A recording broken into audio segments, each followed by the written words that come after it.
Hello, welcome back to GSM Tips. Today I will show you how to hard reset your Samsung A06 if you forgot your PIN.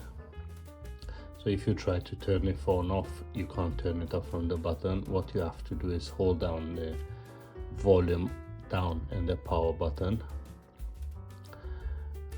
for a few seconds until you see it going off. Then keep holding the power button and switch your finger to the volume up. Keep holding until the Samsung logo appears on the screen.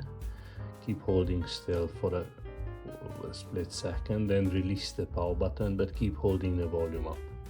Now it goes into recovery mode, and using volume down, you will select wipe data factory reset, confirm with the power button, select again factory data reset, confirm again with the power button, reboot system now, and you're all done. Thanks for watching. I'll see you guys in the next one.